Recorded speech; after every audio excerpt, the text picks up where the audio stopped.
Gentlemen.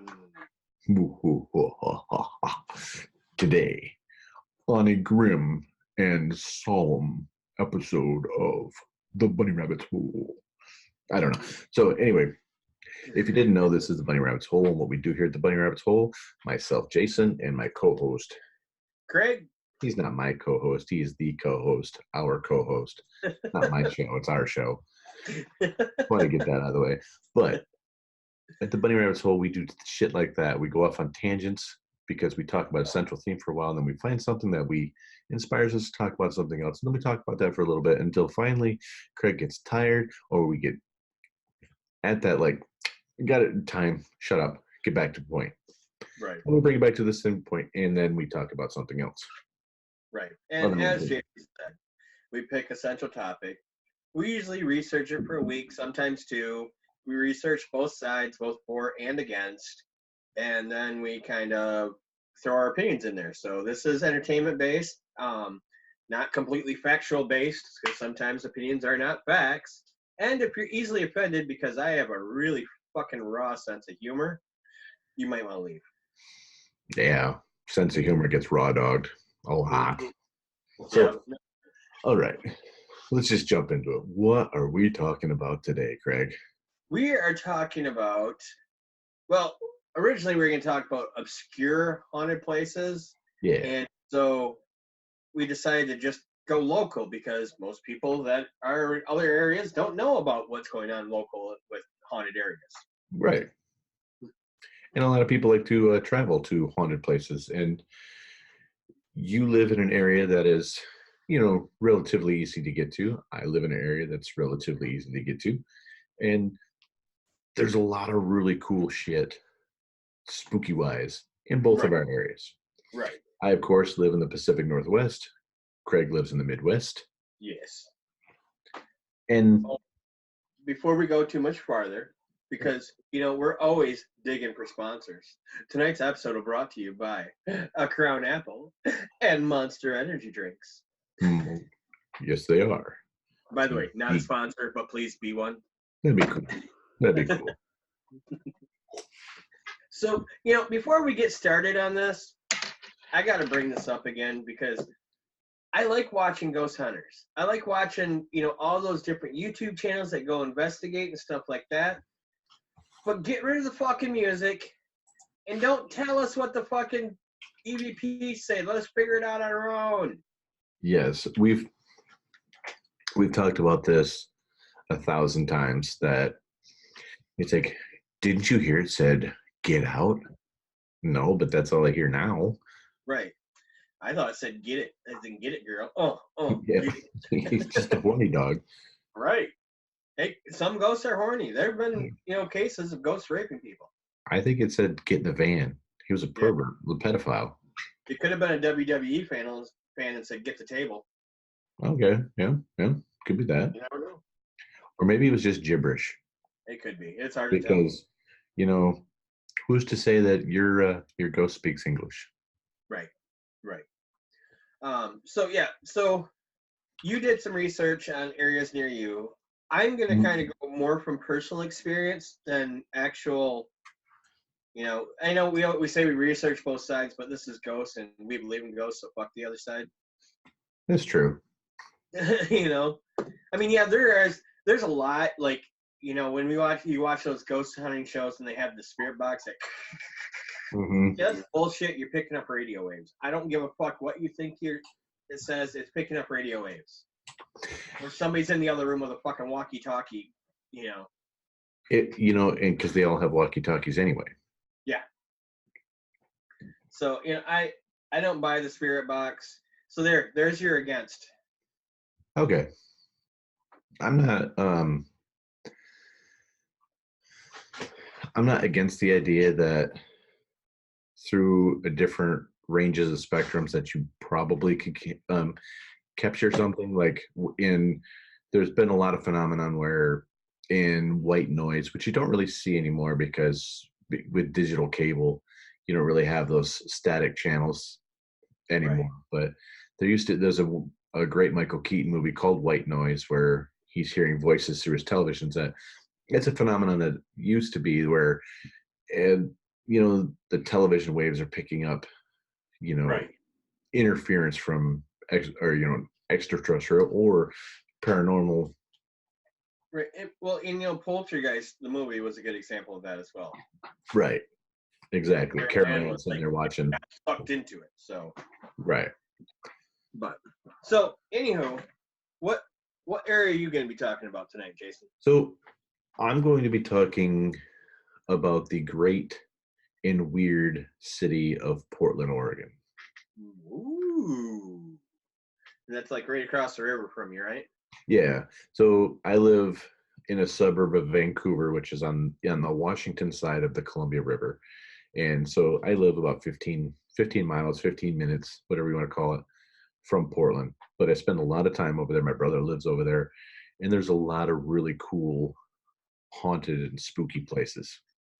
A lot of people do know about a lot of these, but there's been some great shows, and I'm going to go into some of the history that maybe some of the people away from the city don't know about. Right. All right. So there's a couple places by me that I want to talk about. There's a place that's called the End of the World. Oh, yeah. There's the Broadway Theater, which is downtown, and there's Grace Furniture Barn that is downtown. Plus, I might even throw in like my old house. And there's also, it's now called the Mount Pleasant Center, but it was the state home. And I'll give brief histories on all of the places as well. Awesome. Cool. So, do you want to start, or you want me to start? I will. Okay. Now, one of the places I want to talk about is actually, you know what? I'm going to go over something different. I was going to talk about a haunted pizzeria, but I'll get to that in a minute. Because the haunted pizzeria. Wait a minute, though. What's that? Haunted pizza? Yeah. That sounds cool. Hey, I would like to order a ghost with pepperoni and anchovies. Can I get ethereal sausage on that? Right. Can you light on the ectoplasm, please? Sorry, go ahead. No. So there is a dark history to the city of Portland, Oregon. People think of, when you think of Portland, Oregon, I mean, yeah, there's a lot of protests here, but a lot of people think of it's a hippie town. It's, which it is. They're very environmental. So they're. Can I ask you a question before you go too much further? Because I don't know a lot about this, but this popped into my head. Okay. Because I know along a lot of the West Coast, they used to import Chinese workers. Yes. Is Portland one of those places as well? Yes. Okay. Portland is one of those places. A lot of the, so Portland is a port. It used to be a port town. It still is to a certain extent.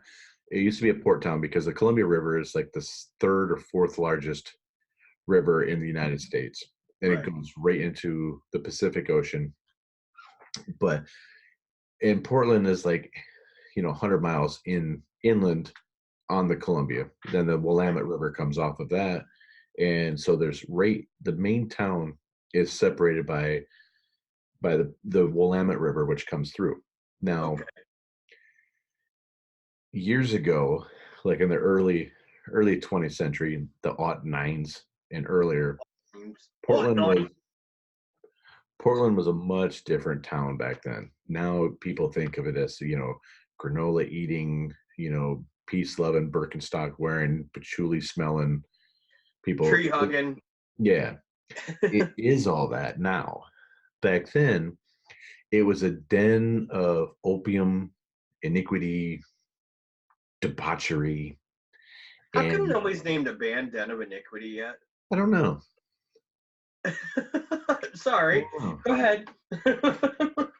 But what used to happen here was there were multiple bars in here where when you got blackout drunk, the actual booth would open up and you would fall into a cage underneath the bar where you were whisked away through what they called the Shanghai tunnels, and these were a network of catacombs, like just like they are in Paris, but they all led to the docks.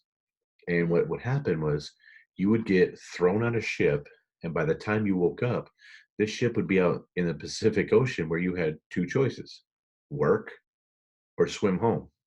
Right. So a lot of people were shanghaied and brought out to sea to be essentially slaves. Right. So, I mean, and yeah, that's not even remotely racist. Um, Yeah. It didn't matter who you were, man, woman, child. You know, right. you were in the bar and those opium dens. And so, well, now there's a couple of there's the Shanghai Tunnels bar, which is kind of cool because street level, you look in there and it looks like a bar. But when you walk in the front door, the first thing you have to do is go down the spiral staircase to the actual bar. Oh. And so, like back then, when they imported all these Chinese workers, they treated them like shit. Oh yeah. They were all housed to 50 to a room type thing. Because there are tales all over the U.S. and other countries of where, they've done this with Chinese people and they basically slaughtered them and stuff like that and worked them to death. Mm-hmm. And those are just breeding grounds for ghosts. Yes. Because, one thing that a lot of people don't realize is, the paranormal feeds off energy and it feeds off negative energy. Mm-hmm. So when you have this huge group of people all being treated like shit, there's nothing but negative energy there. So it's just a great way to start a haunting. Right. So, hey, you go out there, if you want to get your house haunted, get a lot of negative energy build up, and you can have a ghost. Exactly. A demon. Like, you need like a checklist. Right. It's like, okay, do you have black magic? Do you have hatred? Do you have pain and suffering and people that are killed for no reason? Then voila. You have ghosts. Yeah. Who you gonna call? So that's one of the. Oh, Yeah. sorry. No, that's the. So that's kind of the backstory of Portland, Oregon. And now, when you're going to the Chinese workers, I'm not going to do it, but I'm just going to put this out there. Watch the Netflix series Wu Assassins, or the Wu Assassin, because at the very first episode, there's a Chinese American guy who actually says all of the laws and the brief history of how the Chinese workers got here and how they were treated and how they became Americans through things called the Gary Act. You can look it up, and how they weren't allowed to own property or anything. They were essentially just like the African slaves that were brought over. So watch that, and the guy sums it up in about 30 seconds, and then there's a great kung fu fight scene with him and him, Buddy, and the rest of the bar. Wait a minute, that dude can sum it up in 30 seconds, and it takes us like 3 hours to do it. Right. Exactly. We don't have the writers they did. Right. We don't have writers, damn it. That's you and I. Yeah. Well, you know what? Right. So if we had writers, I don't think we'd have the same chemistry. Probably not. Because I don't want to read script. I just want to talk about whatever pops into my head. Exactly. That's why it's the bunny rabbit's hole. Right. You can't go down holes. So these tunnels, obviously spooky shit. I mean, if people have been abducted through it, there's your negative energy build up. Mm-hmm. So the reason I wanted to bring that up is, well, every year, now all year long, they do Shanghai tunnel tours. There's still parts of the tunnels that you can take a tour and go through. It's pretty cool. But one of the places that the tunnel goes through is Old Town Pizza. Old Town Pizza. Now, Old Town Pizza used to be a place called Old Town's Merchant Motel, or hotel, not a motel. Big difference. And it was one of the more popular hotels downtown now. Back then, you got to remember, hotels weren't like, the 5,000 room places that you find in Las Vegas now. There's What? probably, there's probably only like 20, 30 rooms in this place. But back then, there was a woman named Nina that worked in this place. And legend has it that she was thrown down an elevator and died. Well, that's rude. Yeah. So now, like 100 Do we years know, later, before you go further, do you know why she was thrown down there? so the menu, Legend has it. yeah, the menu of Old Town Pizza has the story, and the one story that I can't remember if this was the one that's on the menu. One of them was she was a prostitute, and she was associated with somebody, and then the other one says that she was a maid that worked there, and she was associated with somebody that she shouldn't have been. So it was Either way, jealousy. she had bad connections. Yeah, it was jealousy. Like a guy looked at her wrong, or wife looked at her, or something like that. She had an affair. 100% not sure exactly, but it was. I've heard both stories, so I'm not exactly sure which one's real. Right. Well, and none of us were there, so none of us really would ever know. Yeah. So now, 100 years later, there's a pizza place there, and it's a really good pizza place. But from time to time, the staff will feel a tap on their shoulder, and they look around. There's nobody there. They hear whispering in their ears of a woman's voice, and there's nobody there. But I used to work right around the corner from this place, so I used to drink coffee on my lunches there at their bar every day. Well, I got to know some of the staff, and one guy was telling me a story. Now, there's another ghost, not Nina. Nina's in a black dress. I've seen her multiple times. There's another woman, a woman in white, where people have seen her. Like, this is, there's a couple floors to here, and they'd see her coming down the stairs, and they would think that and it was always near closing time. So they would think, oh crap, there's somebody in here. We got to get them out. So they run down the stairs, and there's nobody there. But the one guy was telling me this story that he said one day he's up busting some tables after the last group left, and he's coming down, and he sees this woman walking. He's like, thought it was part of the group, but they had left about 5 minutes before. He thought he was just a straggler. Like, she went to the bathroom, came up, got her coat, something like that. She's walking down. Well, he said no matter how fast he went, she stayed the exact same distance away from him. Like, she's like 15 to 20 feet away. And then as she went down the stairs, she was the same. And she turned around the corner, still the same distance. Didn't matter how fast he was trying to catch up to her. She stayed the same distance. Went into the women's bathroom. Well, he waited and waited and waited. Then finally he's like, fuck this. He opens the door, and there's nobody in there. He watched her go in. Wow. But there was nobody in there. Wow. Yeah. See, now I've had something similar to that happen to me. But I don't want to interrupt your story. So, well, that was really the end of that story, and other people have told me, just seeing her walking through, and right. Seeing, and there's a little courtyard that's just kind of off the thing. That's not part of the pizzeria, but there's a little courtyard that's kind of outside. It's kind of like an atrium type of thing. But they see Nina in black as a shadow walking through there every once in a while. Okay. But the woman in white was the one I wanted to tell you, because that was a first-hand account that somebody told me that story. Okay, I want to hear it. I just told it. Oh. I got sidetracked. Sorry. As I said, tonight's episode is brought to you by Crown Apple. No, so I worked in this adult foster care home, and it was out in the town I grew up in. I'm not going to mention the name of it because I don't want people going and bugging the residents and stuff that live there, because that's not cool. But this place is haunted. And I mean, I've had minimal things happen to me.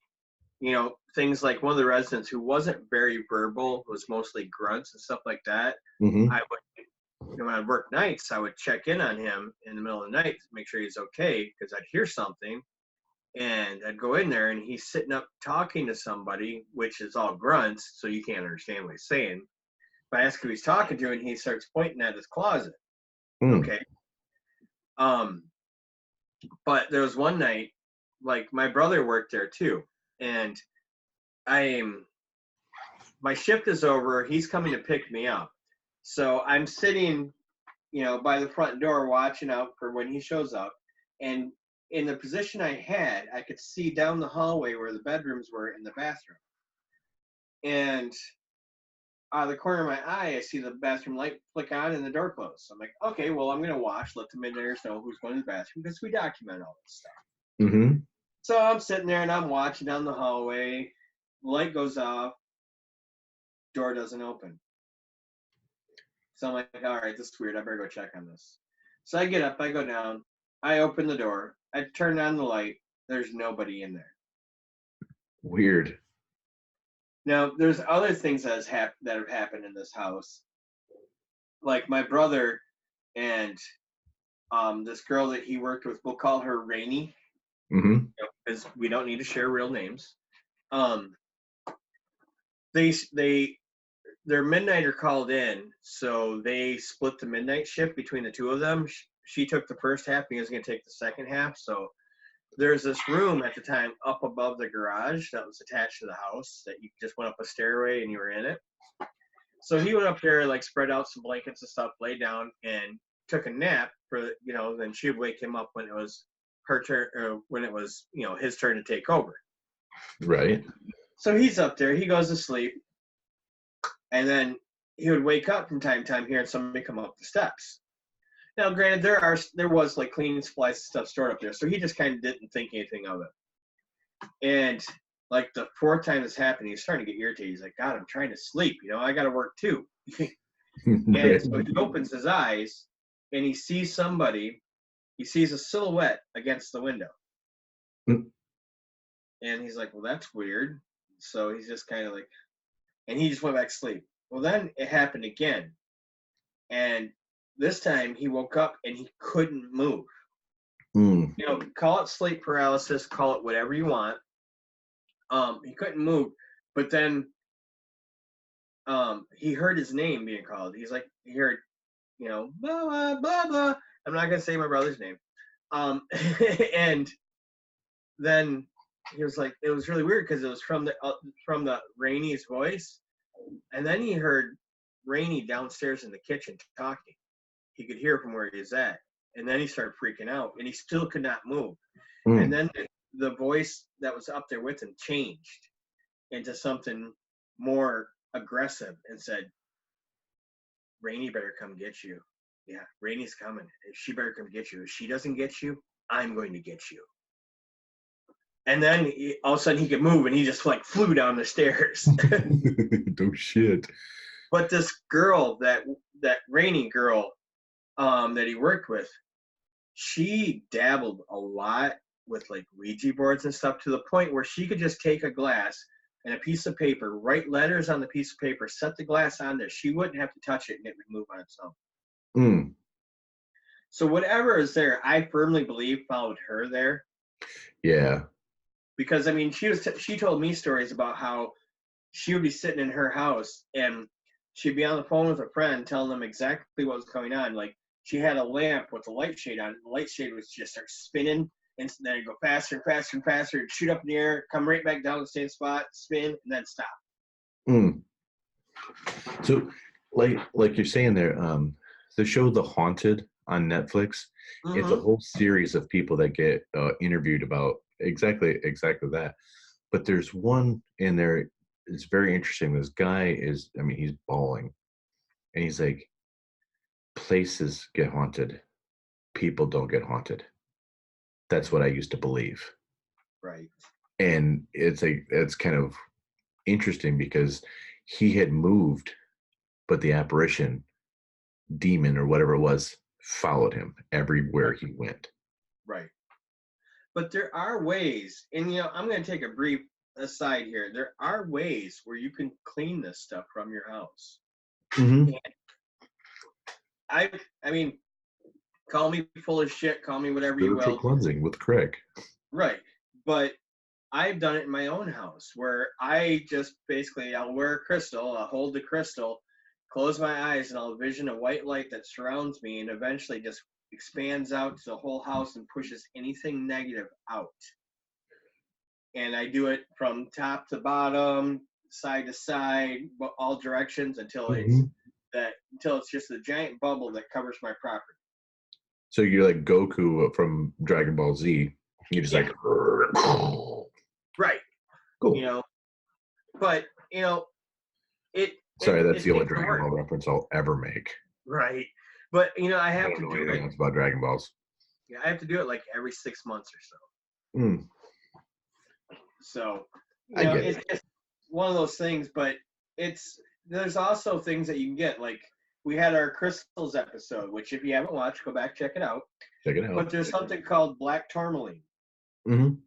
And you get 4 pieces of it. You put it on the lowest level of your house in the 4 corners of your house, and it will keep negative energy away. And if you want it even better, you just swallow it. Well, yeah, that's going to hurt, though. No, don't swallow it. Because when it comes out, it's going to tear your asshole up! Yeah. All right. So, yeah. Sorry, I had that little sidetrack there. No, this could just be an episode of Ghost Stories. We don't know yet. Sometimes our episodes create themselves. We don't create them. We're very organic. Yes. So, out here on the West Coast, the left coast, whatever you want to call it, there's a brew pub, a series of brew pubs called McMinimans. Now, they've got like 100 locations now. But one of the things that this company does is, first, they got pretty decent beer. It's not the greatest, but it's good. But what they do is they buy all of these old locations and then turn them into brew pubs. Mm. And some of them are really, really cool. So they become destinations. Like one for instance, before I go into the spookier ones, they bought an old elementary school.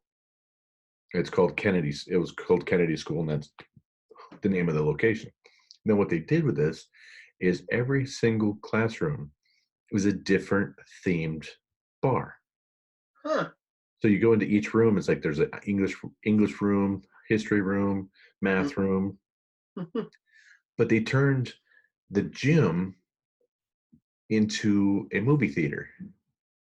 But instead of having like rows of seats, they have it almost looks like a furniture store. Where you have the sofa and the couch and the love seat and the coffee tables and a lamp and all that shit, and they just have like pods of these all over. Then you watch a movie on the screen.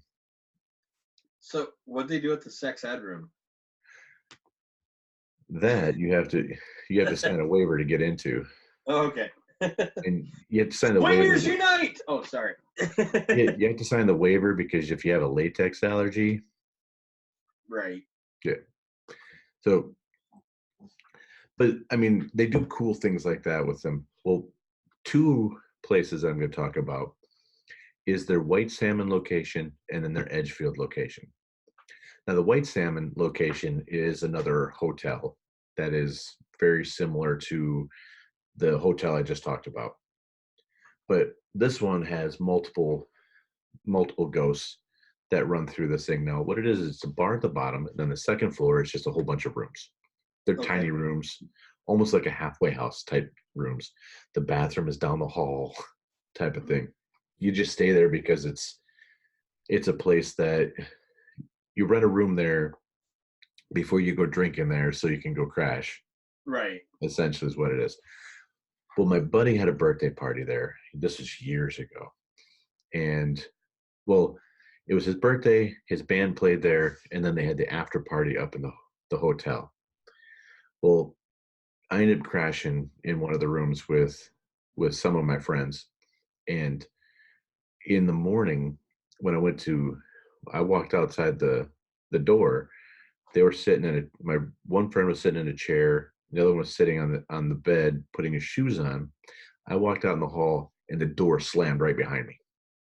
Oh, Jesus. It's like, get out, motherfucker. We're tired of your ass. So they've always said that they're nonviolent, but when in the early days of the saloon, it was renowned for violent brawls that used to be nicknamed the Bucket of Blood. Oh, Jesus. So it does kind of have a violent past, but most of the spirits and the sightings are very benign.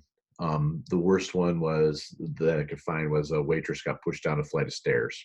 Mm. So, which seems violent, but that's did really she get not pushed, or did she get startled and fall? Right, exactly. I don't know it just says she was pushed down a flight, so who knows? Did she live through it? Yeah, no injuries. Okay. So now I want to put something out there. There are good ghosts. They're not all bad ghosts. Exactly. And I'm going to, at this point, segue into, notice that? Segue! Into the house that I used to own. This house was haunted. It wasn't, there was a mixture of, there was a couple spirits there. Okay. One was a bit of a prankster and sometimes angry. The other one was very protective.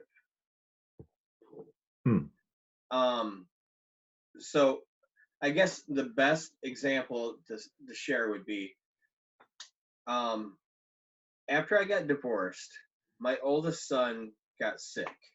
So it was my ex-wife's time with him, but he was sick, and so she asked me if I would watch him. And it's my kid. Of course I'm going to watch him. So I took the night off from work because I was working graveyards at the time.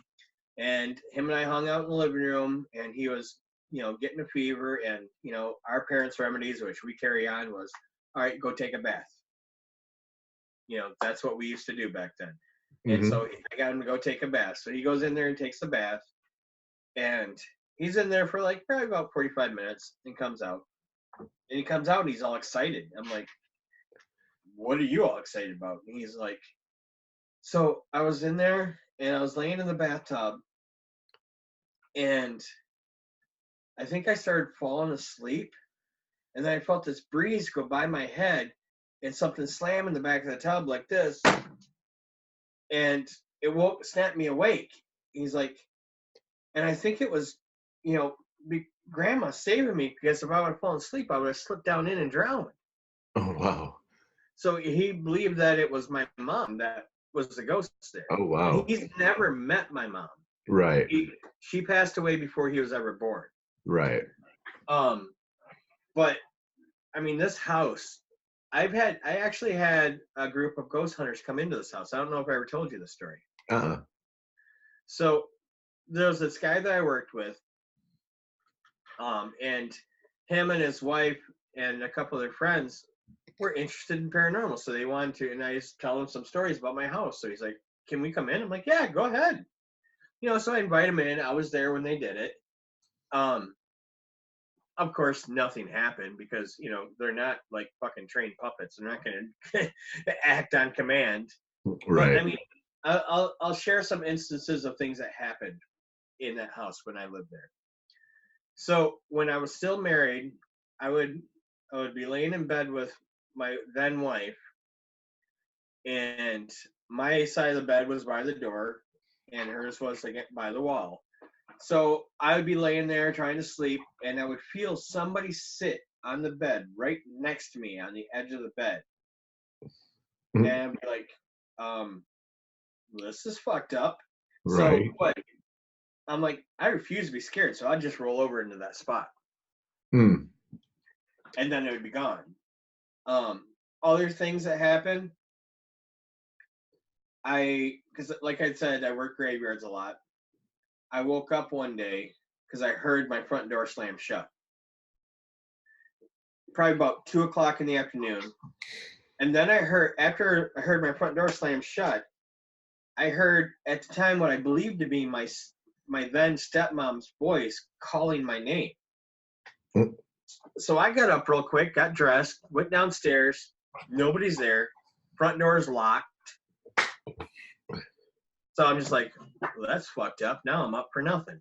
I could have slept for another 2 hours before I had to go pick up the kids. Oh, wow. I have more stories on this too. Because both my oldest son and my daughter, at one point, because we always kept them when they were babies, there's 2 bedrooms upstairs. Mine, or at the time, mine and my ex-wife's. And whichever kid was the youngest would be in that room next to us. Mm-hmm. So my oldest would be in there, and this would be when he's like 2 or 3. I would, again, working nights, and on my days off, I couldn't sleep that well at night, so I'd be out down on the computer doing stuff, and then about 2 or 3 o'clock in the morning, come upstairs, go to bed. I would come upstairs, he'd be sitting up in bed talking to somebody. So I'd go in and say, who are you talking to? And he'd point to the closet door. Mm. And we had Which this is not weird, something you want your child to do.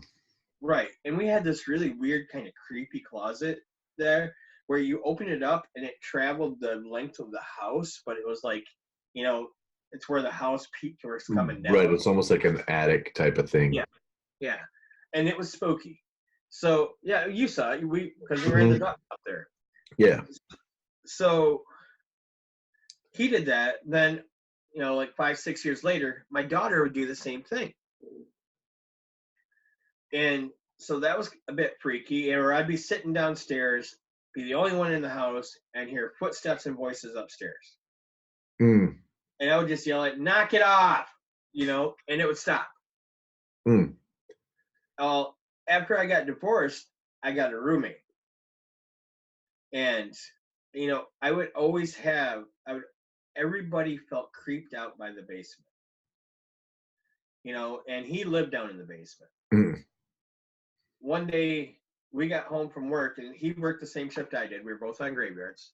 So he goes in, he goes downstairs, and then he comes back upstairs, and he's like, hey, can you come here for a minute? I'm like, yeah, sure. So he takes me, we go downstairs, and he brings me over by his bed, and his bed had this lamp that went up all the way almost to the ceiling that had like 3 lights hanging out from it. Right. Like limbs for those who can't see what I'm doing with my arms. And he's just randomly moving his arms, people. Right. That's and he had this bed frame that was like solid oak. So that's hard. Mm-hmm. And about 3 feet above his bedpost, or his bed frame, was where one of the lights were. Well, he called me down because he's like, this is really weird. I'm like, what's up? I go down there and he shows me there's this light bulb that's just from that lamp that was just laying on his headboard, was not broken. Mm. So let's think 3 feet, it would have hit that, it would have shattered, or at least would have rolled off.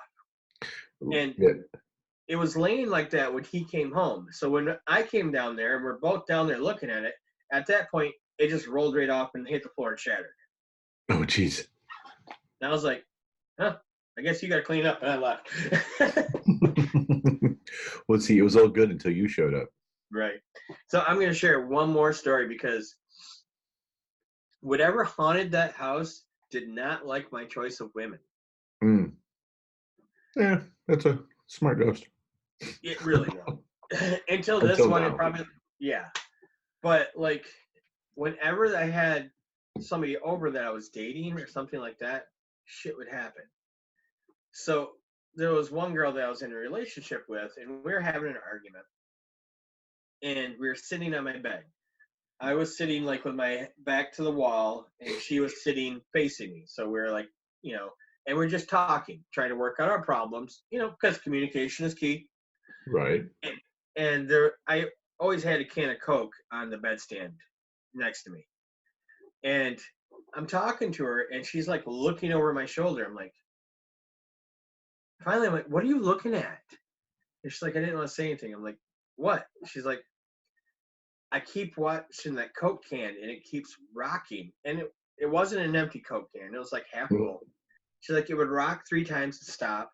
Then it would rock 3 times and stop. And so I turned and looked, and it wasn't doing anything. And I kind of felt, you know, between, see if the bed was touching it. Maybe we were bumping or something.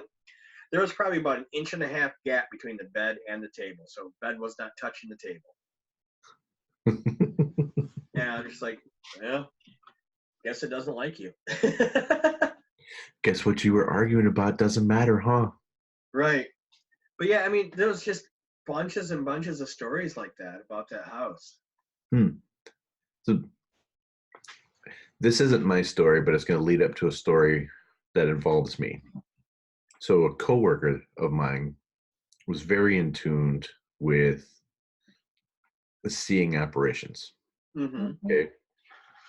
She was from Southeast Asia. I won't say what country, so I won't single her out. But right. So her husband is too. And she's always telling me these stories. She was always telling me these stories about, ghosts in the hospital and all this other stuff. Well, she's telling me this one particular story while she's at home. She's laying in her bed. She can hear her husband and her children downstairs. And she said she's watching this woman in a bathrobe walk around her bed while smoking, just staring at her, just slowly walking around her bed. And then all of a sudden her husband yells, "Who the hell is smoking a cigarette in my house?" Oh, Jesus. And then the lady disappears. Ooh, that's spooky. Yeah. So she used to tell us these stories all the time, right? Mm-hmm. Well, I worked with these two ladies and myself, and then we were in this building, basically in this huge building by ourselves. And I went off to this other side. This is after one day she's talking about it. I went into this bathroom, and when I come out, there's a chair sitting right outside the door of the bathroom. And I just kind of walked straight out. And then as my head turns, I snap back because I saw a little boy with a blue and white striped shirt with like a Dutch boy style haircut sitting in that chair when I walked out. But when I turned my head back around, it was not there. So I ran over and I was telling the two ladies about it. Well, the third lady, nope. She's doing like the hear no evil monkey, covering her ears, running away. I'm not listening to this. I'm like, and so me and the other lady, the Southeast Asian lady, we're just going back and forth. It's like she's asking me more details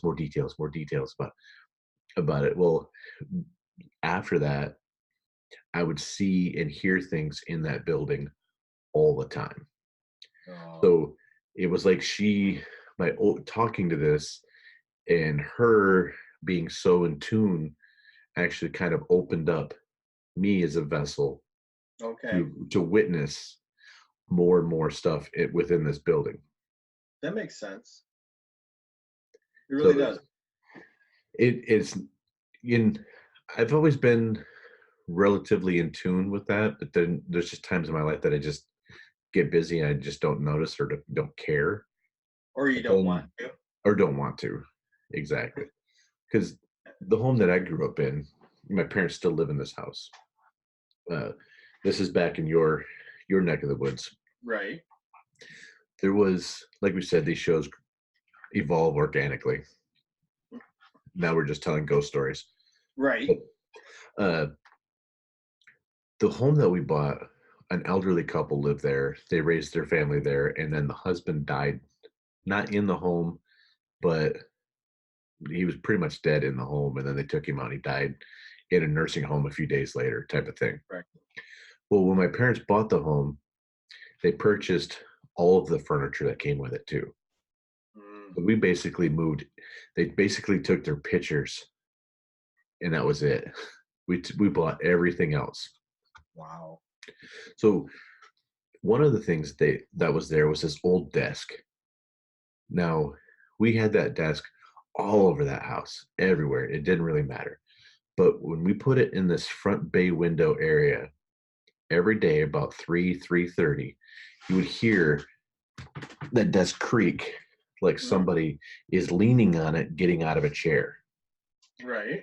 And it would be, it wasn't because the sun was shining on it. It wasn't because, anything else. There wasn't a dog that was jumping on it. No cats jumped on it. It would creak like somebody was getting up from it.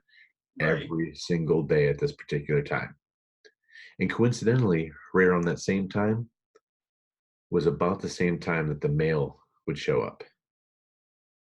So it's almost Oh, like every day that desk would creak so that they would get up and go get the mail. right. Right. That makes sense. So, I mean, we both have tons and tons of stories. Mm-hmm. Um, there's a place out by where I live that, our parents used to party at in their day. Mm-hmm. It's called, and it's love or affectionately called the End of the World. Yes.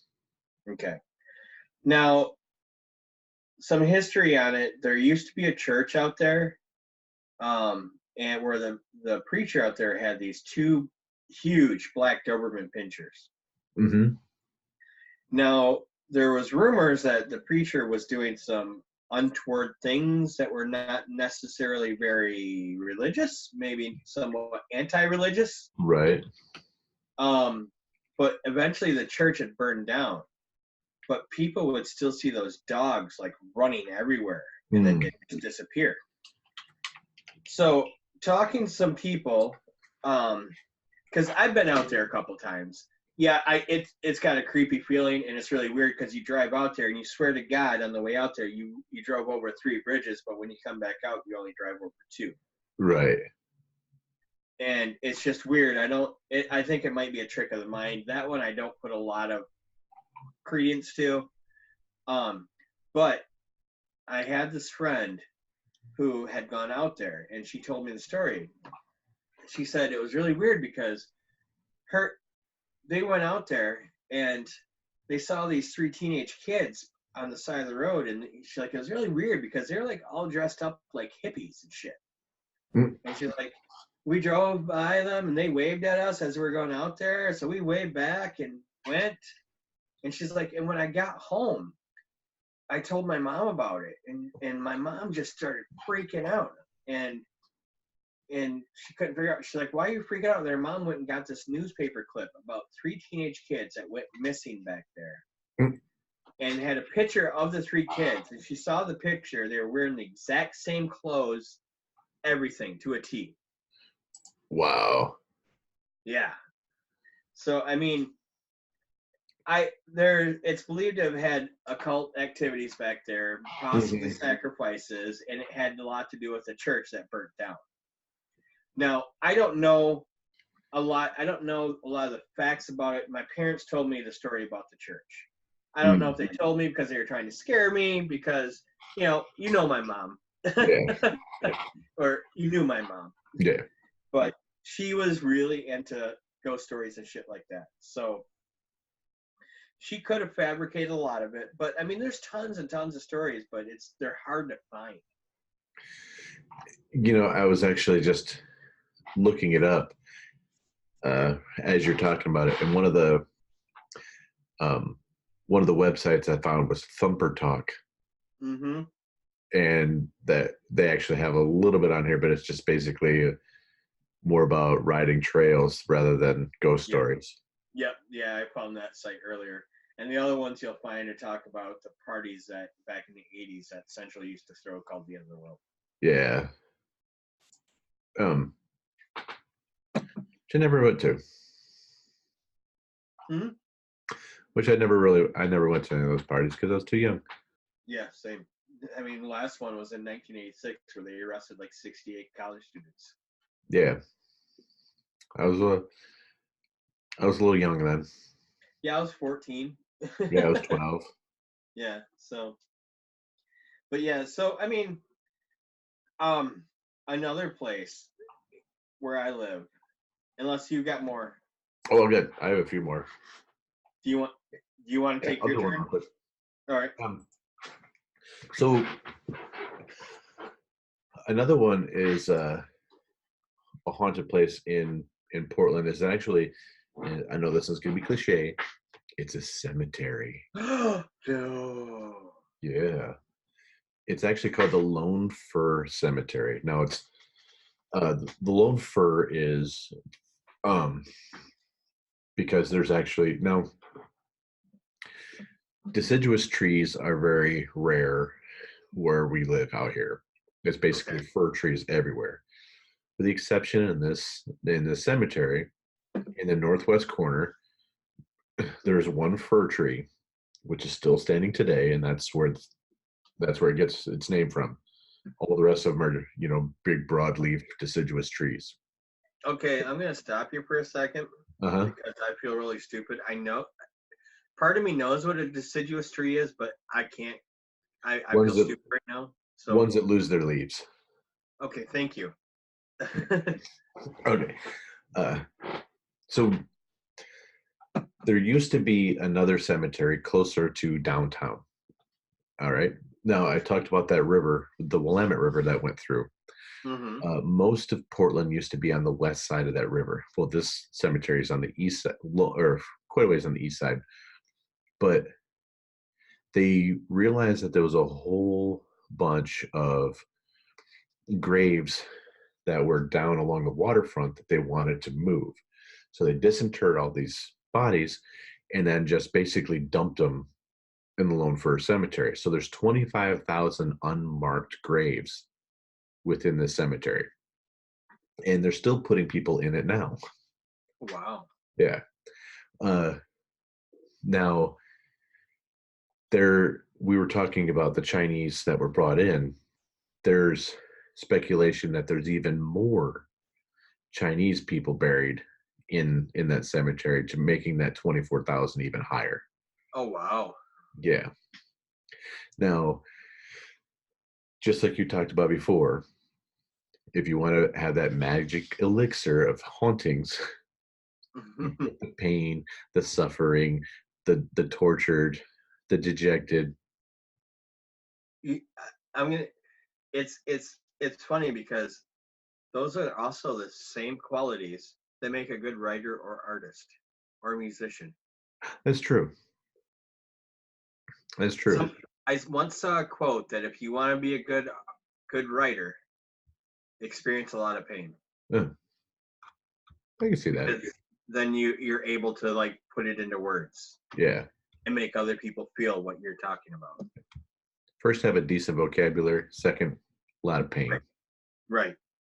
Third, know how to write. Probably drink a lot too. Yeah, drink a lot. That helps. Maybe some heroin. Never know. A little black tar. Never hurt anybody. Mm-hmm. A lot of black tar hurts a lot of people. Right. Or it makes your home leak proof. Right. Yeah. Depends on your point of view. Get your head out of the goddamn gutter. Right. I'm talking about drugs here. So anyway, back then, when this cemetery first opened, you could buy a plot for $10. And there's a story that I found where they were selling so many of them that they were actually burying 2 and 3 people in the same hole. I've heard stories about stuff like that happening. Yeah. So that brings a lot more people that are buried in this cemetery that are unaccounted for. Right. Now, my brother called me one day. This is 3 or 4 years ago. He's like, "Hey, you want to go see Shakespeare in the park?" I'm like, "Yeah, hell, why not?" So he calls me up. He gives me the directions to this place, and lo and behold, it's the Lone Fir Cemetery.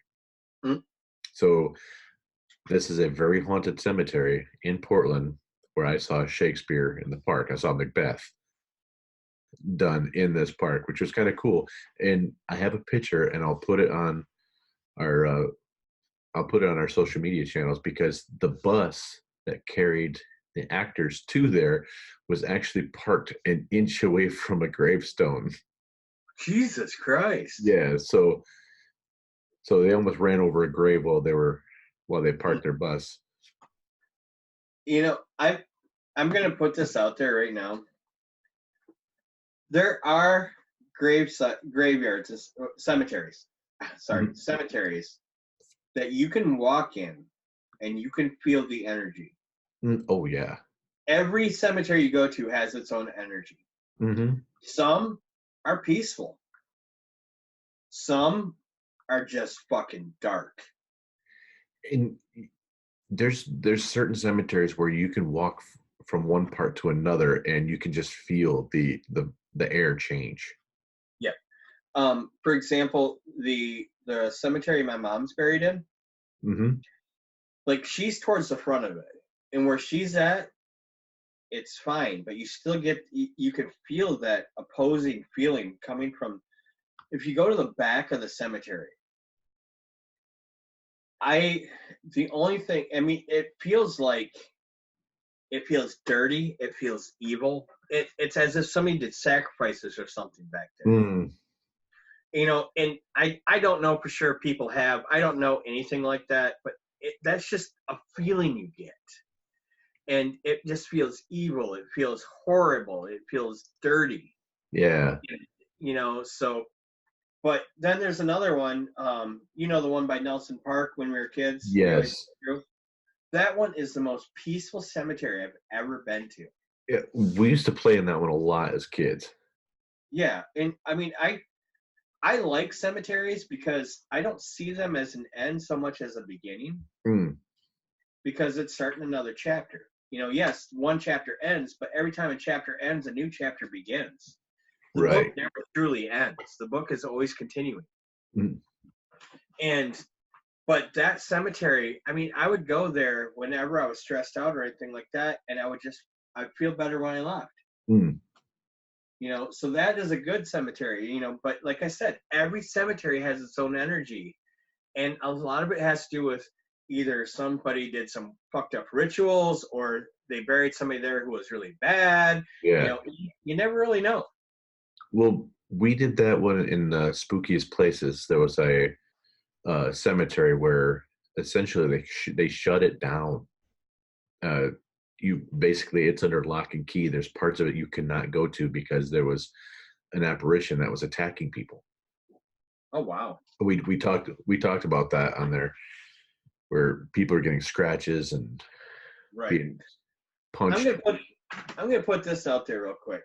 If anybody would like to, any of our listeners or viewers would like to see Jason and I go out and investigate haunted places, let us know. Maybe we'll start a Kickstarter and get the funding we need and do so. Hell to the yeah, people. And we won't use any of the fucked up shit all these other ones do. It'll just be real. It might just be, dude, this is really fucking boring. There's nothing going on. I'm going to take a nap. I'm like, I may slide into like, you know, one of those morgue drawers. And if I'm not feeling anything, I might just go to sleep. Jason's on his phone. Oh, yep. But, you know, I mean, I would love to do it. And if you guys want to see us do it, hell, let us know. We'll start a Kickstarter. You guys can all fund it. Or, you know, maybe the right person listens to this and says, I got a lot of cash. I'm going to get you guys going. There you go. And you know what? We'll do it because I don't really care about the money aspect. I'll give it back to you. If you fund it, then you can be there with us. Right. Yeah. Because we need a cameraman. Hell yeah. I mean, we do have to buy some equipment like, you know, an EMF reader. I will not fucking buy a spirit box. I'll sit there and go for you if you need one. I don't want to listen to it. Right. It's stupid. You know what I do want though?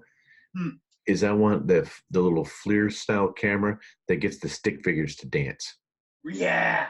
All you need is an Xbox Connect. There you go. But I have one. Also, lost train of thought. But yeah, I mean, yeah, obviously we'll need the EMF readers and blah, blah, blah. And I don't understand why people always do it in the dark, because ghosts don't care if there's light or dark. They're just still going to fucking haunt. Ghosts are going to ghost, dude. It's not like they have shifts. Right. I don't think, I mean, because I've seen shit in the light. I've seen shit in the dark. I mean, one time at my old house that we were talking about earlier, I'm laying in bed with, again, a girl I'm dating at the time. And I wake up and I see a female silhouette in the corner on that side of the bed where she's sleeping, standing there. And I blinked a couple times and it was gone. So yeah, I mean, it doesn't matter if the lights are on. The ghosts of girlfriends past. Right. But like when I went down, with my roommate to check out the light bulb, all the lights were on when this shit happened. Mm. I mean, I'll do it in the dark. I don't care, but I'll do it in the light too. Exactly. It's all the same. Yep. So yeah, if you guys want to see us as Jason and Craig, the ghost hunters of today, let us know. We'll fucking do it. If we have the money to. I mean, obviously, funds, we can't just quit our jobs and run around the country, even though that'd be fucking awesome. I would love to run around the country doing that. I would too.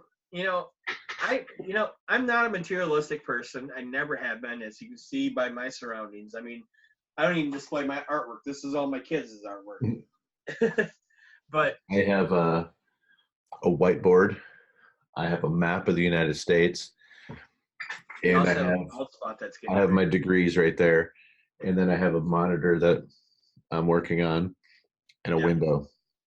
Oh, you want to see where the ghosts come from? All I need is this monitor and this map of the United States and this whiteboard. Do you want to see where some of the ghosts come from in my house? Yeah. See that closet right there? Uh-huh. There's some that live in there. I bet there is. Actually, there's a lot of weird shit that lives in there. Yep. Right now, it's a lot of art supplies and shit like that. But yeah, this used to be our oldest daughter's room, and I had to come in and clean it for her on several occasions because it would target her. And like you can't see it because the door is like slid open, but on the handle there's a crystal hanging that I charged for, and she left it here because she didn't want anything to get at me. Nice. She's not. Does Laszlo live down there from Weird Science? I mean, from Real Genius? Nah, he's got his own place. But yeah, so yeah, we'll do that. But yeah, let's get back on track. I'm sorry. Okay. I took us completely off track. So one of the other McMiniman stops is a place called Edgefield. Is that a prison? No, it used to be an insane asylum. But it now had to be a prison or insane asylum. Now it is a sprawling acreage that has a golf course, an amphitheater, multiple bars, and a hotel that you can stay in. I would love to see a haunted golf course. You can watch you can be with the ghosts in the hotel, watching people golf. Oh, a haunted golf. Could you imagine a haunted golf course? You're like, you hit the most beautiful shot. It's a hole in one. Then all of a sudden, the ball gets levitated up out of the hole and thrown back at your head. It just says 2-stroke penalty. Right. No. Get out. You tell a ghost to play through.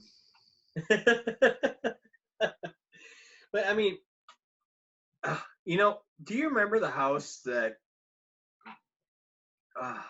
This is a hard one to talk about. It really is. The house my mom died in. Uh-huh. So, you've been in that house. Yeah. What kind of feeling did you get out of that house? Well, there was a weird vibe to that house. It was, because I was still, relatively young when you guys moved from, way out. Yeah, when you guys moved into town. I was still, you were like 15. Yeah, I was gonna say I was like 14, 15 or something like that. Yeah. But there was a weird vibe of, missing the forest that was around you guys. That was always, your house was always fun to go to out there because it was a destination. We knew we were going to do something stupid. Right. But then when you guys moved into town, it was almost like We didn't know what to do when he Right. came over. So there was that kind of weird vibe, and it was you guys were learning your surroundings, and so it was just kind of a weird. Right. Now, do you remember like when you went upstairs to where all the bedrooms were? Mm-hmm. There was 4 bedrooms upstairs. There was when you got up to the top of the stairs, there was one to the left, one to the right. You turned back towards the stairs, and there was another bedroom, which was mine. Mm-hmm. But straightforward, there was a little mini bathroom with a room behind it. Yeah. Okay. Yeah. Yeah. I remember that. Okay. Did you ever use that bathroom? Yeah. What'd you feel in there? Uh, like I said, I felt an uneasiness all the way upstairs. Yeah. So that bathroom was the one I had to use all the time, basically. But the room behind it, I always got the feeling that something really bad happened there. We only used that room for storage. Nobody ever stayed in that room. Nobody had a bedroom in there. Nothing. We only used it for storage. Mm. And it was a nice sized room with Huh. lots of closet space and stuff like that. And it was actually, I think, bigger than the bedroom that I had, which was the biggest, which, is of the other 3 rooms, the biggest. Right. So that bathroom though, it's a tiny bathroom. You get a claustrophobic feeling from it anyway. So a lot of Right. people just chalk that up to, okay, I just feel claustrophobic. But you would sit in there and you would feel it coming from behind that door where that room is at. Mm. Because there was 2 doors to the bathroom, one to get into it and one to get into that room behind it. Okay. You got, like, you open the door, you see another door beside you, or right in front of you, and then there's a sink, and then off to the left was the toilet. Mm. And again, tiny little bathroom. But at that time, I had the bedroom back here. My stepbrother had the bedroom to the left when you got top stairs, and the one to the right was just storage. My parents were staying in the room downstairs. Mm-hmm. So years go by, I move out, and I had to come back in for something. I think I came back for like Thanksgiving or something. I think it might have been either when we were in Pittsburgh or when I had taken off to go to Chicago or something like that with my other friend. But I came back, and it was Thanksgiving time. And I had been up, for Thanksgiving, I was up for like 35 hours that year. Mm-hmm. And so went Thanksgiving, came back, went upstairs, crashed. And I was at that point, I was no longer in my old bedroom, but I was in the bedroom that was at the left when you got to the top of the stairs. Okay. Now, so if you open up the door to that bedroom, and I'm just trying to give people a visual. Mm-hmm. You open up the door, you stare straight in, you'll see the foot of my bed there, and my bed was lined up with a window on the opposite wall of the door.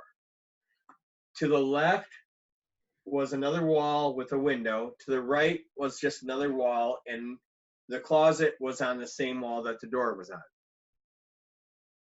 So Gotcha. I'm laying.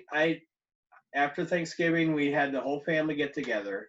I'm laying in bed, and I'm out. I was exhausted. I fell asleep. In the middle of the night, I wake up thrashing around on my bed, and my closet door opens. This, I want to say, about 6 foot tall black figure walks out of the closet, goes over it, and now, mind you, my bedroom is set up a different way. My bed is now, instead of against the wall where the window is, it's turned to the right, so the headboard is against the wall that goes to the back of the house where nothing else is at. Mm-hmm. So now, if I'm looking to the left, this thing comes. There's the closet door and my bedroom door. This thing comes out of the closet. So this was a dream, mind you. Comes out of the closet, walks around to the foot of my bed, sets its hand on my bed, on the bed frame, and I'm thrashing around on my bed, giggling, laughing hysterically, and saying, I cast thee out, demon, in the name of the Lord Jesus Christ. I cast thee out, blah blah blah. And this thing looks at me and chuckles, and then I wake up. Mm. I wake up, freaked the fuck out. It's 5 o'clock in the morning. I get up. I'm like, I've only been asleep for like 6 hours at this time. Right. And so I get up. I'm like, normally whenever I have a bad dream, I can just go right back to sleep. It's no big deal. I've watched shitloads of horror movies. No big deal. Every time I closed my eyes, I saw that thing at the foot of my bed. Weird. So I get up, I go downstairs. My mom is up watching TV because she always kept weird hours. It's my mom. Yeah. She's an awesome person. I miss her horribly. Mm. But we all do. Yeah. So I go down and she's watching TV. I'm like, everything all right, Mom? She's like, yeah. And I'm like, I'm not telling her this story. Mm.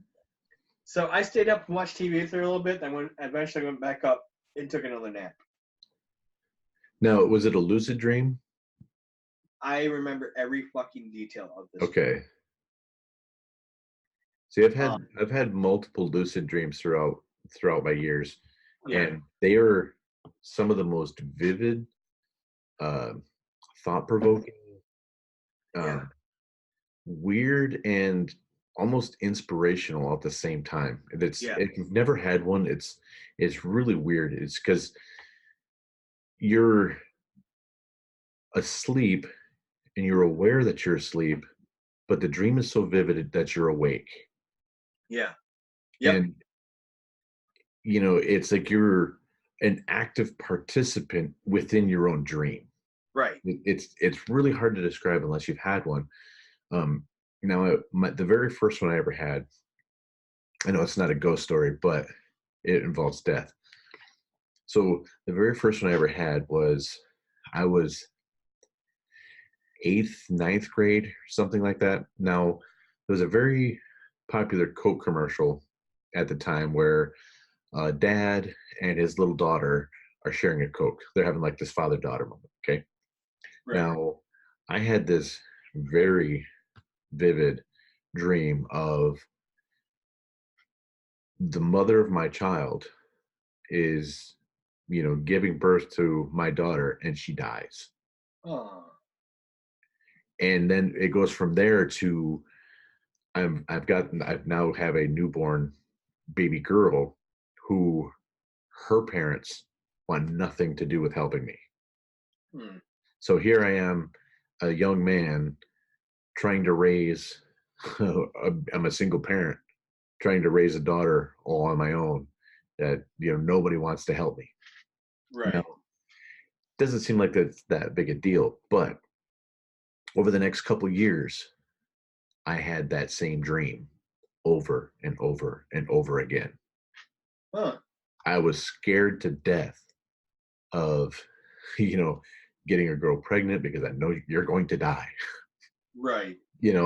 So this is something that, I'm not talking like once, twice, 3 times throughout the course of my high school years and then a year or two after. I'm talking like 20 to 30 times having the same fucking dream, right? So fast forward. Now I'm 24 years old. I'm married. And then the mother of my son, I had a son this time, for real, I had a son, hemorrhages on the table, and she's dying right there. And the doctor's trying to save her while I'm actually in the room. So you want to talk about shit in your pants. Right. Oh, dude. It's weird because dreams can have premonition powers. Mm-hmm.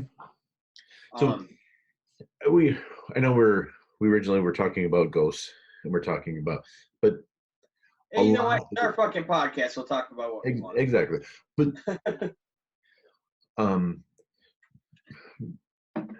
people have premonitions, and ghosts visit through dreams, and a lot of it through lucid dreaming. Yes. Where I was talking with a friend of mine, and he was telling me a story about, now he's a friend of mine, but this was, 4 or 5 years ago. He's in his late 60s. So he's telling me this. All right, folks, because I have been drinking, I'm going to use the bathroom while Jason tells the story. So you will not get any input from me from the rest of the story. So I will return momentarily. Carry on, Jason. Okay. So he was asking me about if I ever had lucid dreaming. I was telling him, yeah, of course. So we got talking about it. Well, what he was telling me about having these very vivid dreams about his dad. Now, keep in mind the man was in his upper 60s, talking about his dad, talking to him like he's a child, like a toddler almost. But he's still the same age as he is now. You know, he was having these were recent dreams that he had.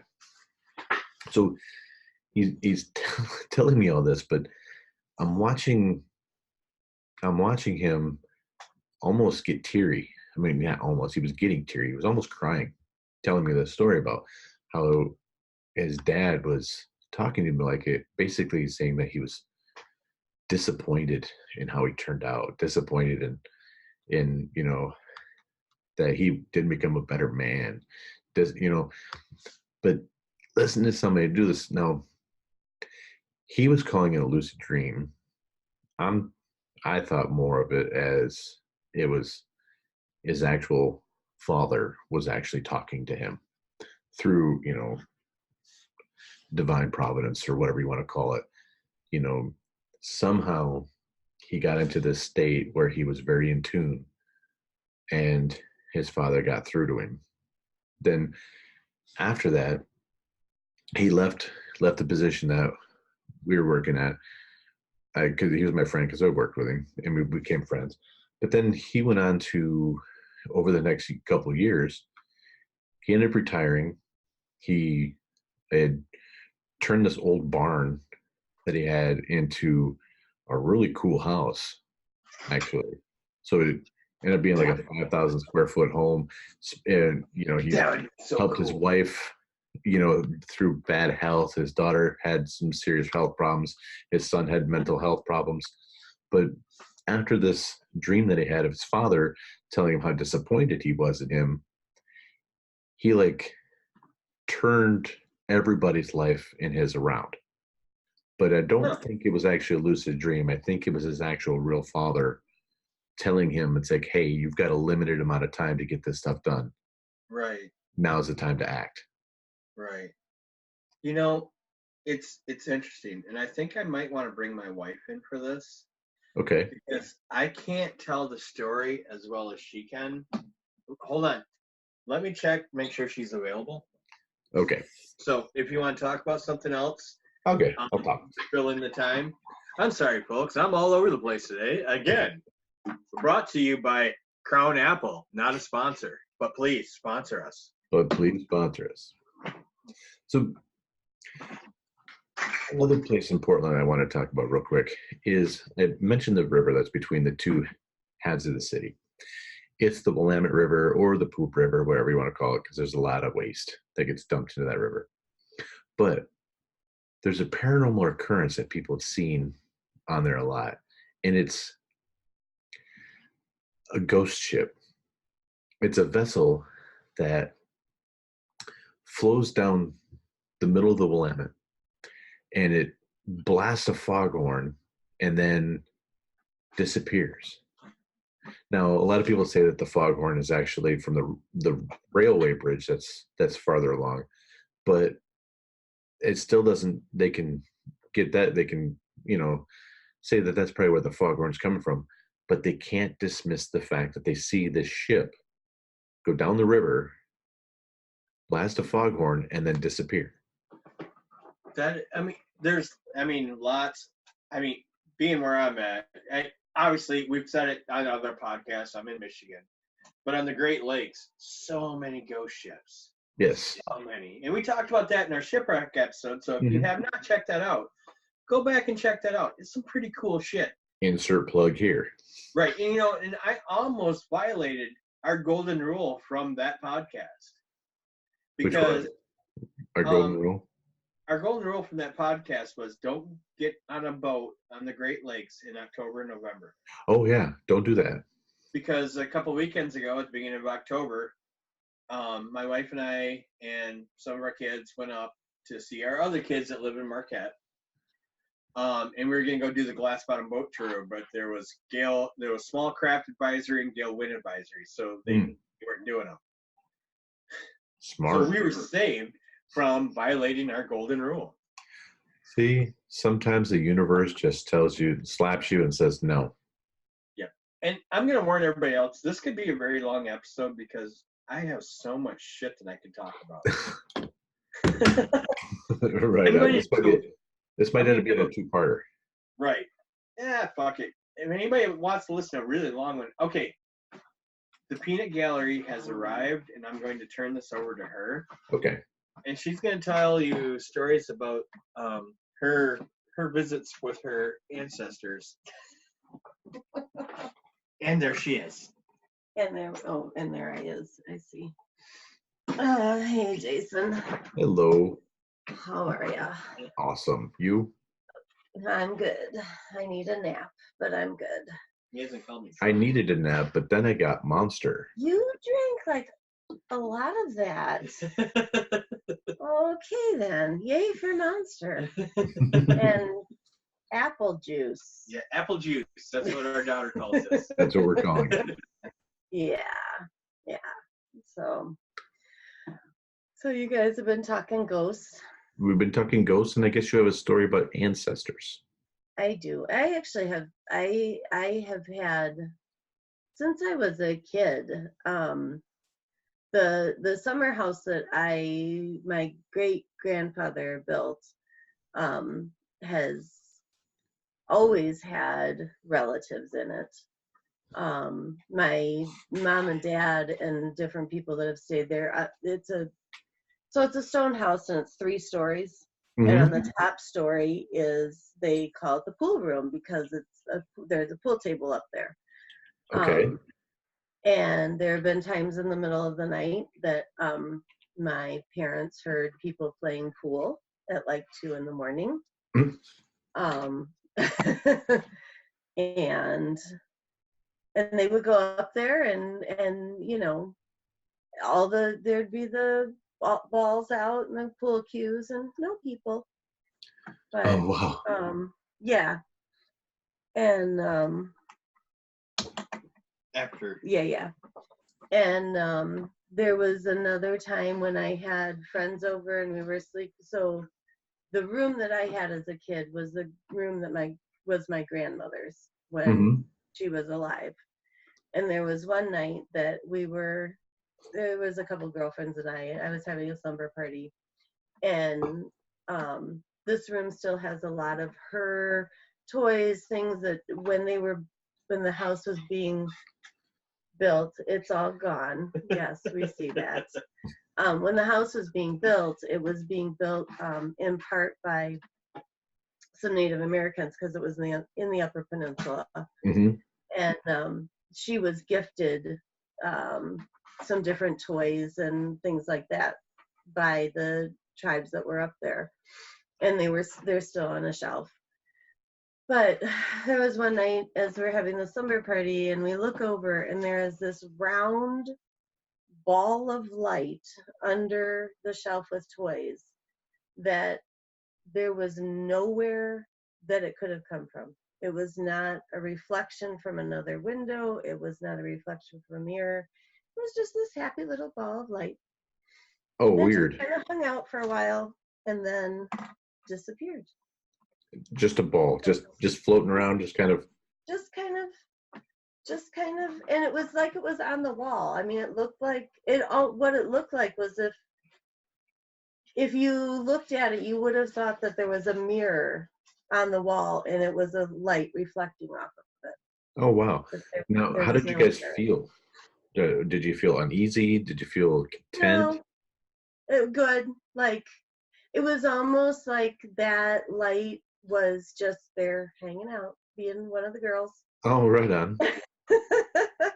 So, you know, because my grandmother and her cousin would spend a lot of time up there together, and I think they were just hanging out like they would have when they were just girls. Checking in on you? That's awesome. Yeah, it was pretty cool. So yeah, I've always had ancestors hanging around. But recently there was one night. So my grandmother on the other side of my family passed away maybe, this is 16, so probably like 14 years ago. But she and I, when she was alive, we always had this connection where if I thought to myself I should call grandma, about 2 minutes later the phone would ring. Oh, and it would be my grandma. Nice. And even after she passed, there were different times where I would have dream conversations with her. And and so there was one night that I had gone down to meet my girls in Lansing. We'd gone out to dinner, and I always, because Jordan was driving, so she was driving back to Jackson, so she had about a 45-minute drive. And I always, like, when they leave, I always, ask the ancestors to protect them, to keep them safe. Right. And so then I was, I drove off to head home, and I don't even know what I was thinking about or what was going on, but like, I'm driving along, and then my grandmother pops in, and she's like, "Don't worry about the girls. They're fine. We're always keeping them safe. We're always protecting them." That's like, cool. Okay, hi. But so are you familiar with the cartoon Mulan? I've seen it. Okay, so there's a scene in Mulan, and it's when the dragon is trying to convince the ancestors to let him go on the journey with Mulan. Right. And they're all like in the ancestral crypt, and there's all the ancestors kind of hanging around and telling him no and all this. And and so this was like that scene, because I had in the car with me, I had my grandmother, my grandfather, my ex-husband's grandfather, and a close family friend that was like a grandmother to me. And so you had, like, so there was 6 people in the car. Yeah. Were they all fighting over what the radio was going to be, the temperature of the car? No, they were all pretty good. They were just, telling me what an awesome, how proud they were of the girls, and how they're protecting them and keeping them safe, and and that all was good and not to worry about stuff. And I was just like, okay. That's awesome. So, now, yeah. I from time to time feel that my grandfather is looking over me ever since he died when I was a freshman in high school. Okay. And he and I always had this special bond. Like, he had nicknames for me and my brother. I was Jake. My brother was Matilda. Oh, jeez. Matilda. So he and my grandfather and I we had a pretty decent little bond, even though, Grandpa he had Schutt? What's that? Grandpa Schutt or Grandpa Batchelder? Batchelder. Okay. Even though he had 13 kids, and a lot of grandchildren. Right. You can't say I was his favorite, but we had a bond. And then I feel after, then there's a brother that was between my brother and I that passed away. He would have been a year older than me. Oh, okay. I feel that Travis looks over me. Yeah. And then there's times when I feel that Craig and I's grandma looks over me. And there are times that I feel Craig's mom is looking over. Oh, yeah. She looks over all of us. Yeah, she does. So she had so much love. Oh, so here's a Craig mom story. So not too long after we moved into this house, there were I overslept 3 days in a row because my alarm just never went off. And then I would wake up in a panic and be like, holy crap, I gotta get to school. So I'd be frantically flying around the house, and there was one morning as I'm frantically trying to get ready for school, I'm like, why are my alarms not going off? What is going on with this? And I hear this voice say, because you need your sleep. So I shut them off. I said, you need to stop doing that. I have to go to school. I have to go to work. She's like, but you look so cozy and comfortable and rested. And I'm like, I don't care. Stop shutting off the alarm. She was like, okay. That's awesome. Because you need your sleep, silly. Yeah. That sounds like Mom. I'm like, but no, I have to go to work. So yeah, she doesn't shut alarms off on me anymore. That's she just cool. moves things and hides things. Hides things. Mostly to you. Your Mama's always a prankster. Yes. No. Did you tell the van story? The story? Ancestors, yes. Okay. Mm-hmm. That'd be an interesting ride. It was. Now, if I could have that with my grandma Schutt, Craig's mom, my brother, and my grandpa Batchelder all in the van with me at the same time, that would be an interesting ride. Mm-hmm. Yeah. Yeah. Yeah. It's funny too because Jordan, when she would swim, when she was swimming competitively for high school, I remember we were talking one time and she said, yeah, sometimes when I'm swimming, somebody's there with me, making me go faster, like in a way helping her swim faster. And is that performance enhancing? I don't know. It can't be tested.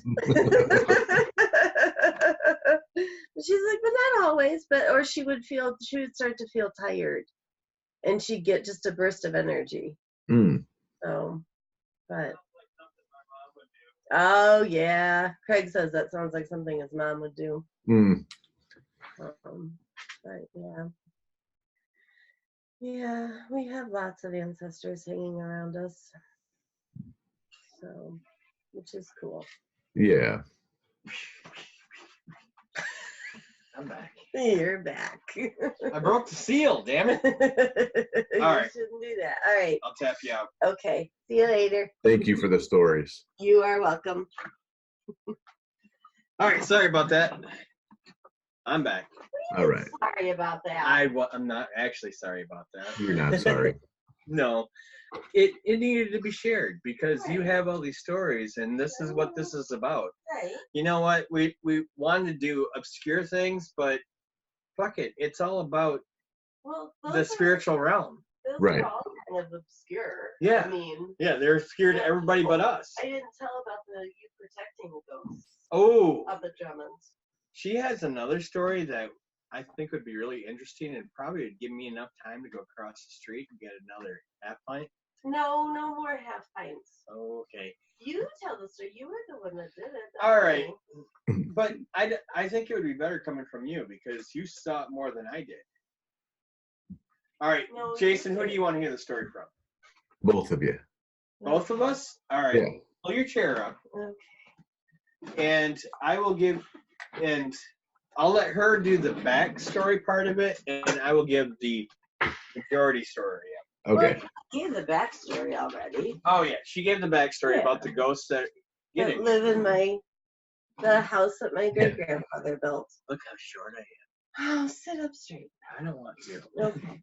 Your chair's higher. So the ancestors that live in the house that my great grandfather built, we believe, are my grandfather or my great grandfather, my grandmother, which would be his daughter, probably my cousin aunt or my aunt Pat, which would have been my grandmother's cousin. Mm-hmm. Anyways, a lot of ancestors. Yeah, at least those three. Okay, so here's the story. Every year on the 4th of July, her parents would have a get-together. They call it, their 4th of July picnic party, whatever. Right. So we're there, for the only year that we were actually allowed to be there for. And so while we're there, her friend comes up, and her friend had brought some outsider friend.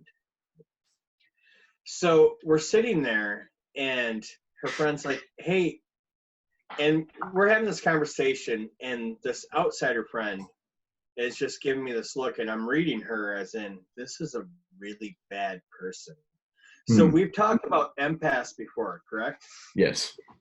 So what empaths are, for those who haven't saw that, are people who can feel other people's feelings and stuff like that. But there's a dark side to that, where those empaths use that to manipulate other people into getting what they want.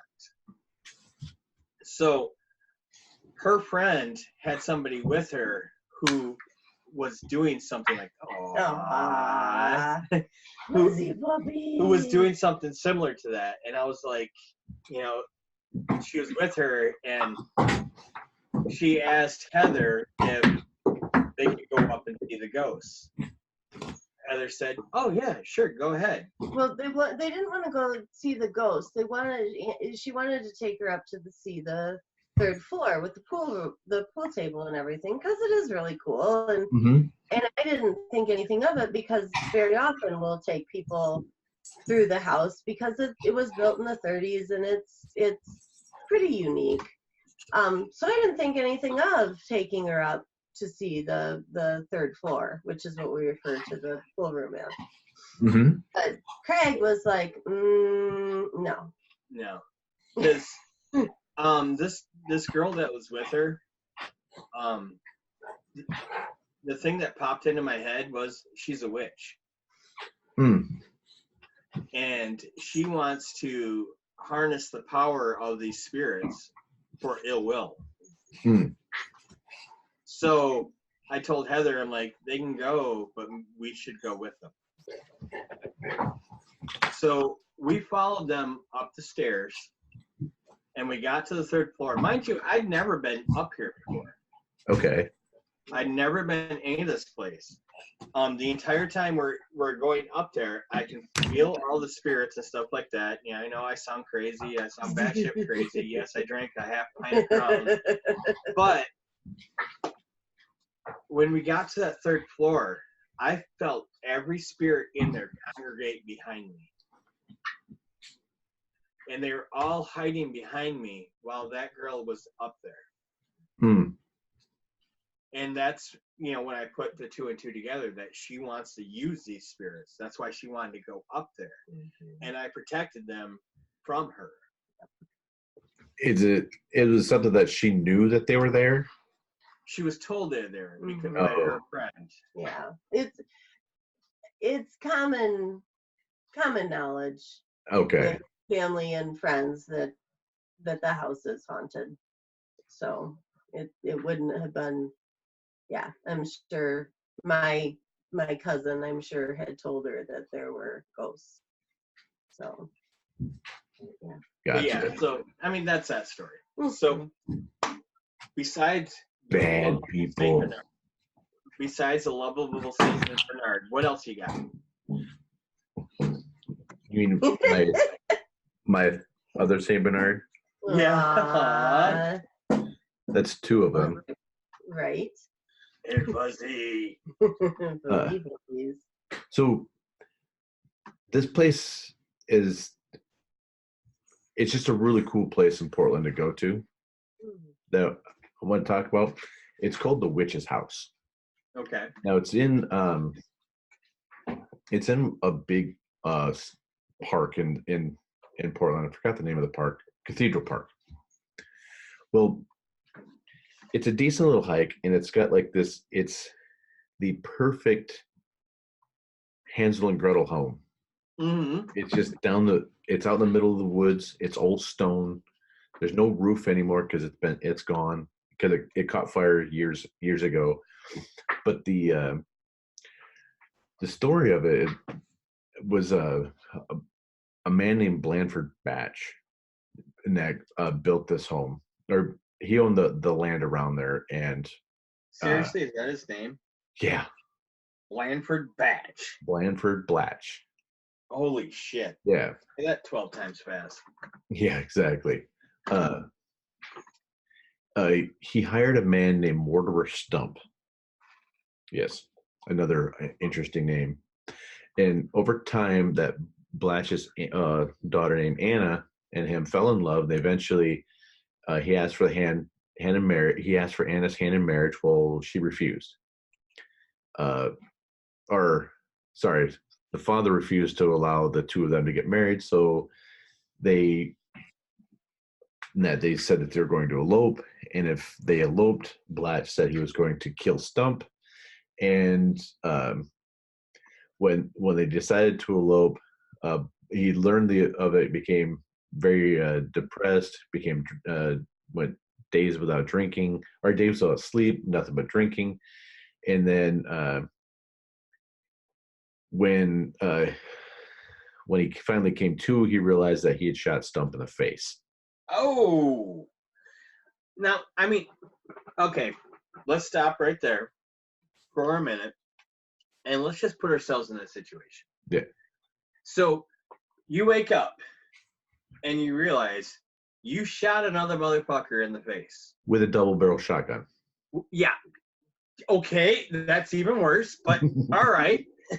So you come to realize, okay, blood everywhere, you're the cause of it, and this guy's dead. Yeah. That's kind of fucked up, dude. Yeah. So before we go any farther, I'm going to ask you a question. Yeah. Do you think he was possessed? I do. There's another interesting part of this story, because he was quickly captured, then he escaped, captured again, and was executed, becoming Oregon's very first execution.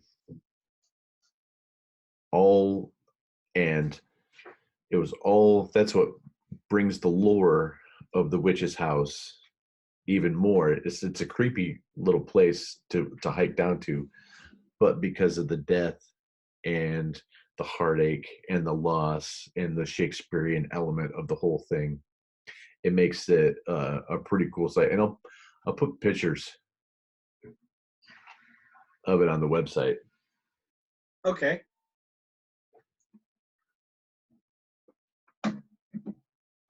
Sorry, I just got texted by my boss.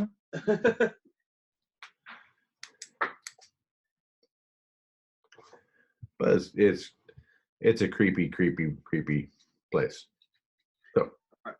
So, have you ever experienced anything that you would consider demonic?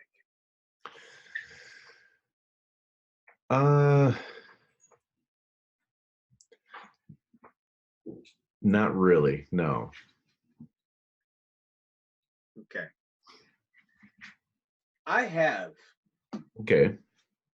Besides my mom's house where she passed away, you really shouldn't turn your head to that side. It shows your bald spot. Mm-hmm. Point that out. But I had a friend who lived in this like one room apartment, like studio apartment off this other house. And so I was working a graveyard shift one night at a group home. And I think I told you this story before, and I think we probably covered it in the podcast that went all bonkers. Mm-hmm. Yeah. But she called me while I was at work, said she had problems, asked me if I could come over when I got out of work. I'm like, yeah, sure, no problem. So I get to her place about 10 o'clock in the morning. Her place, all the blinds are drawn. It's really dark inside. You know, there's light here and there. So I'm sitting there, like she's on a couch. I'm on another chair or couch across from her. And I'm looking at her and we're talking. She's telling me, you know, this stuff that's happened to her. Like she feels like she's possessed. And as I'm watching her talk, I see something that just doesn't quite sit with me. So I excuse myself and go in the bathroom, put water on my face thinking I'm really tired. Mm-hmm. I come back out, sit down, and she starts talking, and I'm seeing the thing again. And what I saw was, it was like straight out of like the Twilight Zone. You remember the Twilight Zone with the pig-faced the nurses? Yeah. I saw that superimposed over her face. I could still see her face through it. Mm-hmm. And I mean, it was freaking me out. And she's like, and she looked at me and she said, you see it, don't you? And I'm like, what do you mean? She's like, you see the demon? I'm like, yeah. And then she starts like praying out loud and stuff, and it goes away. But it was just super fucking creepy. Check, please. Right. It's like, you stay right here. I'm going to run to my car real quick. I'll be right back. Right. But yeah, I stuck around because she was a friend of mine. Yeah. You know what? Would you stop? Jesus. I think my dog is possessed. I think so too. You know what? I think at this point we should stop and continue this next week. Yeah. Because we've been going at this for like 2 hours now. Yeah. And then we'll continue part 2 next week. Next week. Yeah. Sounds great. It's the time of the year. Yeah. So to sum it up, we saw a lot of spooky shit. We talked about a lot of spooky shit. Spooky shit's cool. And I drank a half pint of Crown. Apple. And you know what? Next week we might actually talk about what the episode was going to be about. Maybe. Maybe not. Maybe we'll continue down this path. Some more ghost stories. Yeah. You know what? I think it's more entertaining if we actually talk about our own experiences with it. Exactly. I have a shit ton more. Exactly. I've got a few more too. Yeah. So with all that being said, I would summarize it, but you guys just listen to it, so I don't really feel the need to. Right. What do you want, the Cliff Notes? Right. So with that being said, I'm going to say, love you guys. Peace out. Insert tagline here. All right, guys.